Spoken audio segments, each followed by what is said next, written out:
I got called out a couple weeks ago. So this is Emily. I call her Tiny Dancer, but I'm Tiny Dancer. yes. But I'm so thankful to get to have her do our You're Not Crazy conversation this week. She is the last but not the least of my roommates doing the You're Not Crazy.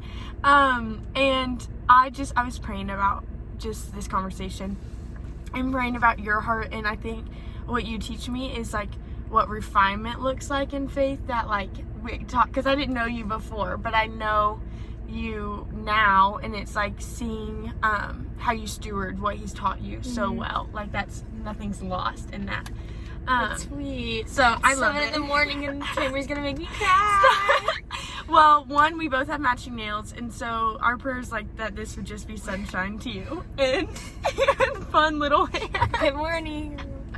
So yeah, she's a trooper, literally off her couch in quiet time to the car. But if you were going to tell people one thing that's like you felt crazy for, but the Lord's really shown you is not crazy, what would it be? It would definitely be that the fight for joy doesn't make you any less of a believer, and it doesn't make you any less in your, I don't want to say the pursuit of abiding, because we know that abiding is God's work in us and he does that, but I think I've felt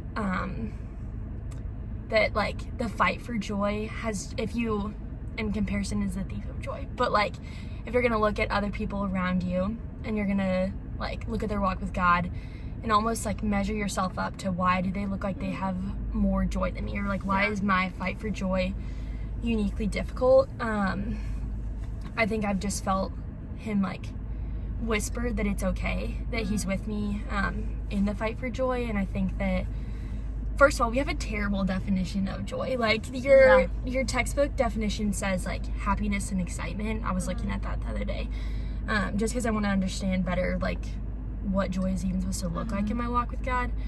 But yeah, I don't know. I think it's much deeper than we can understand, and I think that's why it's difficult. And you're not crazy if you're experiencing a wrestle with that too. I think that there's not enough respect for the wrestle in the fight, and I think that I've seen him gently nudge me and be like, it's okay, like I'm here with you. I love that. What does I'm laughing because I'm thinking back to the farm this weekend, y'all physically wrestling. Yeah. And like, but I think it really is like, I think we miss out on a lot of joy by thinking that it's like something that we wake up and feel, or like we either have it or we don't. It's like, no, like we walk into that and we fight for that every day. So what does that look like for you day to day right now in choosing joy? Yeah.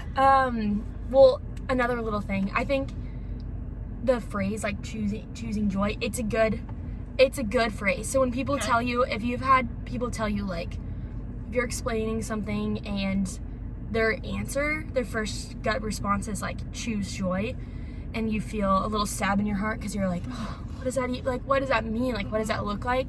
You're not crazy for that either. I think I felt that in a lot of ways, just because like those words choose joy, there's a lot of fullness to them, but then if you're not able to understand them, or like God hasn't revealed what that means for you in your walk with him, I think that like they can be just sit with those words. Sure. Like, so you're saying choose joy might seem like kind of a band-aid. Like, are you saying it's really a fight? Yeah. Okay. That's what I think. That's what I've seen in life. It. Would you say so?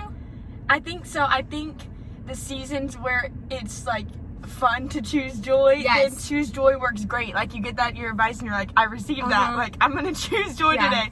But it's like when you're in a season like where joy is not the first response, choose joy seems like that just falls way short of the actual reality of fighting for it. Yeah. So what does that look like for you right now then?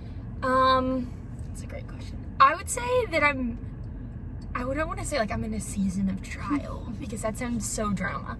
But it can be true too. Yeah, I would say this has been my hardest season of like college life.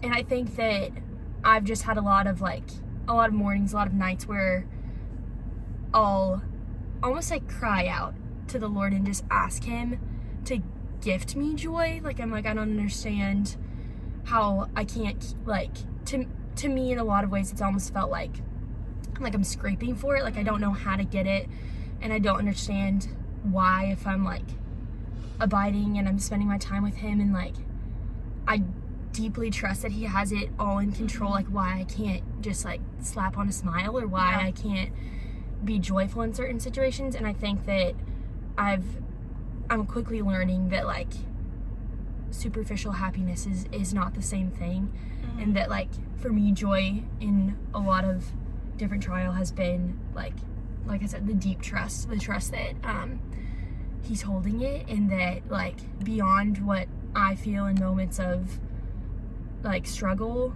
that there's a peace that surpasses, which I know we hear that a lot, but it's true. Yeah. I love right now that it's like the PC says that transcends our understanding, transcends our minds and our hearts. Yeah. Is the language. And it's like, I think sometimes the most joyful thing we can be is just peaceful. And, like, despite circumstances, because like, joy isn't gonna be happy excitement all the time. Not. Like, It's not. Disclaimer, it's not a smile. If you see someone smiling, that doesn't always mean joy. yeah, it really doesn't. So, And I think, it could, but it doesn't always mean that.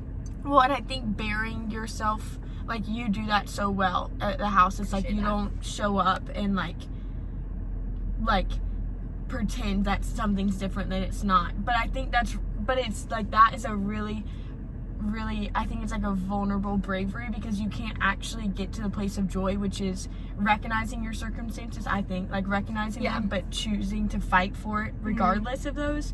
You can't do that if you're showing up and pretending that you're not walking through what you are. You know? Yeah, for sure. People also see, like, right through that, I think. You know, like, there's the authenticity that you bring to the table.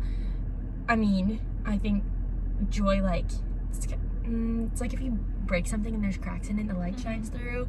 It's like, I guess I see joy like that, like, joy and struggle and trial. It's like, if there's no light breaking through, like, we're gonna see it, because you got cracks. You got cracks. Yeah.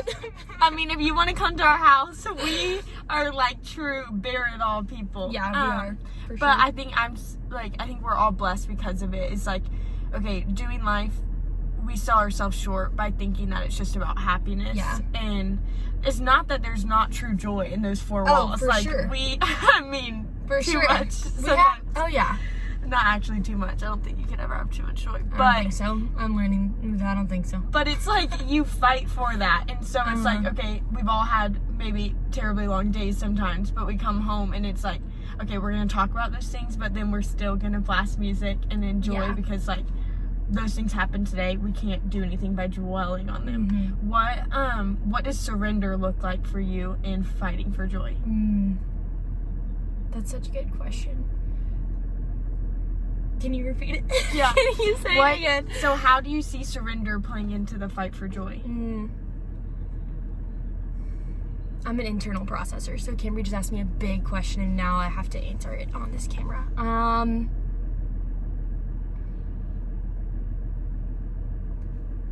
I think surrender's almost brought me to a point where I think I've tried to grin and bear my fight for joy, and in the surrender I've realized that, like, I'm not gonna be the one who makes my joy complete, so I'm gonna have to lay it down and give it to him, like, leave it at the foot of the cross kind of thing, and, like, there's where I'm gonna find joy, because there's no other way or no other posture that you're gonna be joyful if you don't lay it down. Does that answer your question? No, it does answer my question. I think surrender. Yeah. Well, I think because it's, as much as the fight for joy is active, it's also restful. Yes. In like a deeper rooted way of, like, okay, yes, it's up to us. Like, he wants us to partner with him in believing that there's joy in today, no matter what's going on. Yeah. But I think it's also, we have to recognize, to be able to experience the fullness of joy, that it's also, if it's dependent on us, it's not going to be his best. Exactly. And it's not going to be the best, you know? But I see that in you, so I love it. I love it. And our hack, if you ever need a little bit of joy, you just paint yourself a little yellow nail, and you just it will come. Yeah. It will. But if you're in whatever season you're in, there is joy for you. Yeah. Emily's a testament to that, 100%. So, we love you. You're not crazy. You're not crazy. And we hope you have a weekend that is so joyful. Not just happy, not just excited, but true, restful joy. Yeah. We love you. Bye.